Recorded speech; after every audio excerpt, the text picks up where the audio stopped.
सोने की लंका का असली इतिहास। एक बार माता पार्वती ने महसूस किया कि महादेव तो देवों के भी देव हैं। सारे देव तो सुंदर महलों में रहते हैं, लेकिन देवाधिदेव श्मशान में, इससे तो देव की प्रतिष्ठा भी बिगड़ती है। उन्होंने महादेव से हट किया कि आपको भी महल में रहना चाहिए।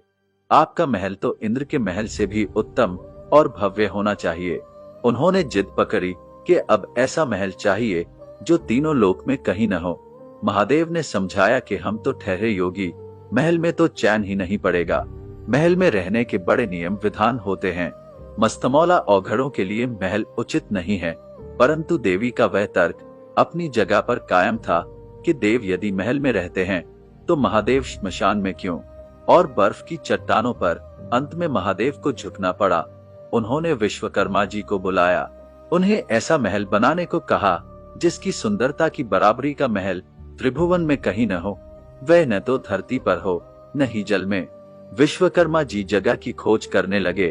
उन्हें एक ऐसी जगह दिखी जो चारों ओर से पानी से ढकी हुई थी।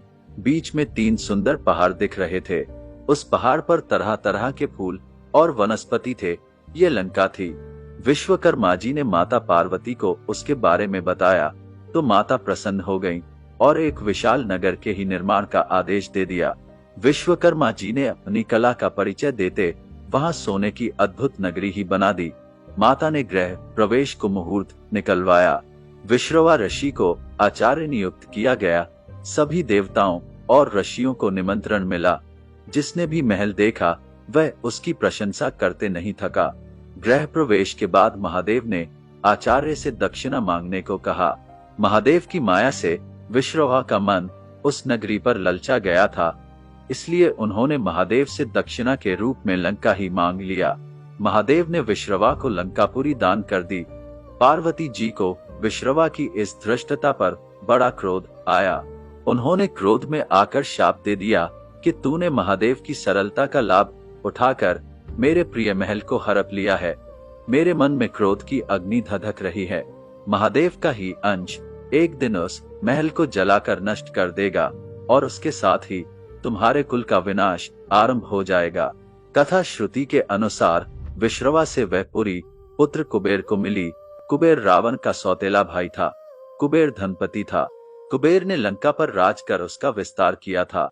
रावण ने सुम्बा और बाली द्वीप को जीतकर अपने शासन का विस्तार करते हुए अंगद द्वीप, मलय द्वीप, वराह द्वीप, शंख द्वीप, कुश द्वीप, यव द्वीप और आंध्रालय पर विजय प्राप्त की थी। इसके बाद रावण ने लंका को अपना लक्ष्य बनाया। लंका पर कुबेर का राज्य था, परंतु पिता ने लंका के लिए रावण को दिलासा दी तथा कुबेर को कैलाश पर्वत के आसपास के त्रिविष्टक तिब्बत क्षेत्र में रहने के लिए कह दिया। इसी तारतम्य में रावण ने कुबेर का पुष्पक विमान भी छीन लिया। रावण की माता कैकसी सुमाली की पुत्री थी। अपने नाना के उकसाने पर रावण ने अपनी सौतेली माता इलविल्ला के पुत्र कुबेर से युद्ध ठानी और कुबेर से लंका को हड़प कर उस पर अपना शासन कायम किया। शाप के कारण शिव के अवतार हनुमान जी ने लंका जलाई और विश्रवा के पुत्र रावण, कुंभकर्ण और कुल का विनाश हुआ। श्री राम की शरण में होने से विभीषण बच गए।